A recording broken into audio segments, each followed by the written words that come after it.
অনুভূতিটা ভালো। আসলে কি আমাদের তো অভ্যাস হয়ে গেছে। ১ম থেকে এই পর্যন্ত একটা রুগী আসলে আমরা সেবা যত্ন করে সুস্থ করি। কিন্তু আমাদের তো হসপিটালে আসলে ছুটি কম। শিফটিং করতে হয়। তারপরে রুগী বেশি, সিস্টার কম, ছুটিও তো দিতে পারে না এরা। যে ঊর্ধ্বতন কর্মকর্তা।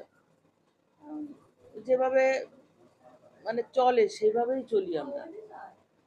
আর অনুভূতি আর কি বলবো? অনুভূতি থাকলেও চাপায় রাখতে হচ্ছে। যে আমাদের যে মানে আমরা এক জায়গায় যাবো, বেড়াতে যাবো সেটা আমাদের অফ রাখতে হয়। কাজ করতে হয়। তা কিছু মনে হয় না। মানে ভালোই লাগে। হসপিটালে ডিউটি করতে, করতে মনে হয় কি ভালোই লাগে। খারাপ লাগে না। সে একটা এই ইদানিং এর গল্পটা বলি। ইফতারি দাওয়াত দেওয়া হয়েছে অনেকরে। অফ দিছে আমারে। সে অফটা উঠে গেল। উঠে যে ডিউটি শুরু হলো তাও বিকাল। তাহলে ইফতারিটা কেমন হলো? মানে বাসার মানুষ যদি না থাকে তা কেমন লাগে?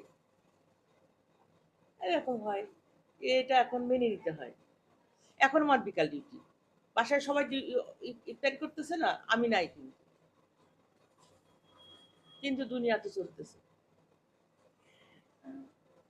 না আমরা আছি, আসলে আমি আছি ৫-৭ বছর যাবত এই জায়গায় আছি।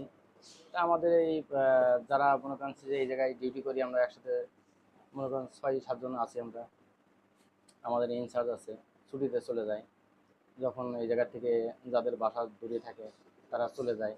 আর যারা শহর এলাকায় থাকে তারা মনে করেন যে আমরা ডিউটি করি ৩-৪ জনে।